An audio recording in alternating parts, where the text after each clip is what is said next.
Hey, this is Andrew Jones. You watch On Deck with Tyler. Hey guys, Mike Fullnever's here. You're watching On Deck with Tyler Redmond. Hi, this is Phil Necro. You're watching On Deck with Tyler Redmond. This is Walk the Banks. I'm on deck. Tyler Redmond. Welcome into On Deck. I'm Tyler Redmond. As always, make sure to like this video, subscribe to this channel, and hit the bell for notifications so you can stay updated with everything going on in Braves country.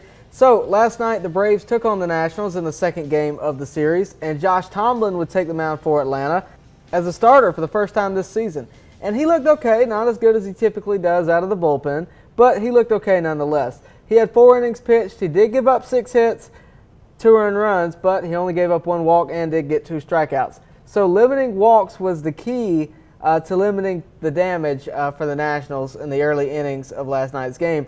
The Braves would take it to both early on in the game, and that seems to be a trend as of late. The offense is actually kicking it into gear pretty early rather than all of the runs coming in the late innings. So in the bottom of the first inning, Swanson would lead it off with a double to deep center field. Freeman would single to right, moving Swanson to third, and Darno doubled to deep left, scoring Swanson 1-0 Braves.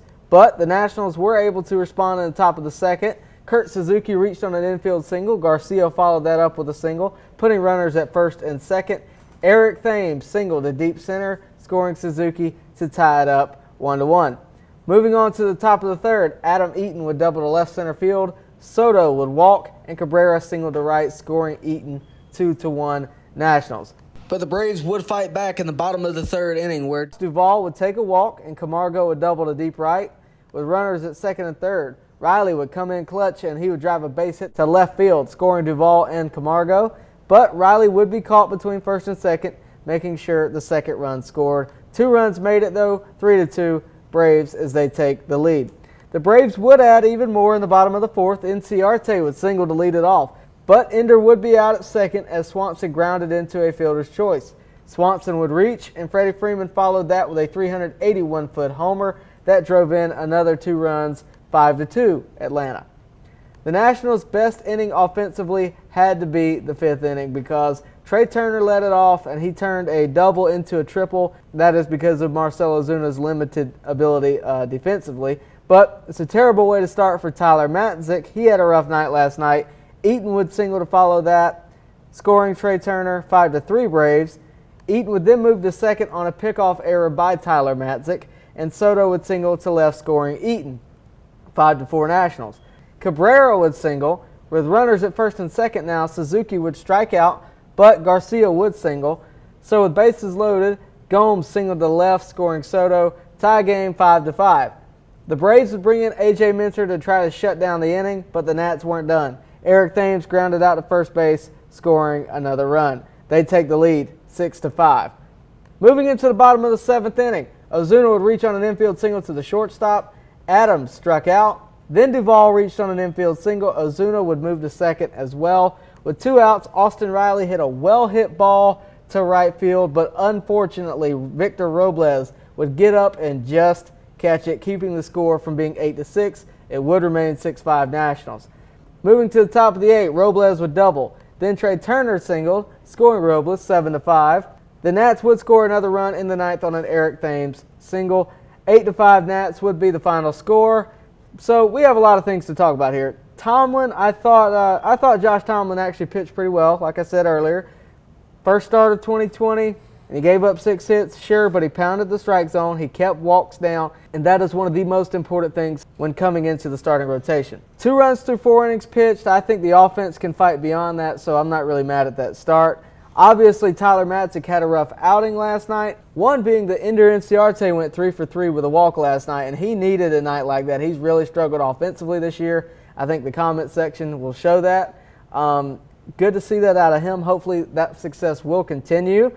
But another guy, Austin Riley, just missed that big fly that would have made him 2 for 3. Instead, he's 1 for 2, but he did pick up 2 RBIs last night, and he's really seeing the ball well. Another guy that's seeing the ball well lately, Dansby Swanson. No surprises here. He was 2 for 5 last night, but I really like him in that leadoff spot. We get to see him a lot throughout the game, and I like seeing him as much as possible right now with as hot as he is. Freddie Freeman obviously hit a home run last night. We like that a lot. So the Braves offense is really starting to get into gear. The only one that really seemed to struggle last night was Matt Adams, obviously, but cut him some slack. He's just now getting back from being on the injured list. He's been away for a good little while. So it was a wild one, but I don't think the score was a good indication of how the game actually went. 8-5 was the final score, but that potential home run ball hit by Riley would have made the game at least go into extras in theory, right? So it's a loss nonetheless. So let's take a look at the National League East standings, give you an update there. Even after that loss, the Braves are still in first place with a 14-11 record. They have a win percentage of .560, just edging the Marlins out, who are 9-8 with a .530 winning percentage. Following the Marlins will be the Phillies. They're 9-9, right at .500. The Mets are 11-14, and the Nationals are 9-12. So hopefully the Braves can pick up a win tonight to win a series and remain in first place above the Marlins. And it will be Kyle Wright taking the mound versus Eric Fetty, who is filling in for Strasburg currently. So tune in tonight at 7:10 p.m. to see that game. The biggest headline coming into tonight's game is that Cristian Pache will likely make his MLB debut in some form or fashion tonight, whether he be starting or whether he appear later in the game. So Cristian Pache, if you don't know, if you've been living under a rock, is the top prospect in the Braves organization. This is obviously a very big deal if it happens tonight. So you won't want to miss that. Hopefully Cristian Pache will get his opportunity to show what he's made of tonight. And this could be the next big thing. So you'll want to say that you've watched him since day one. Well, tonight might be day one. So again, tonight, 7:10 p.m. at Truist Park, Fetty versus Wright and Pache possibly included. If you missed it, Clevenger and Plesac, could they possibly come to the Braves? Check out that video. I released it last night. Go make sure you check it out. Really good theory. I think it could happen. And let me know what you think in the comment section there.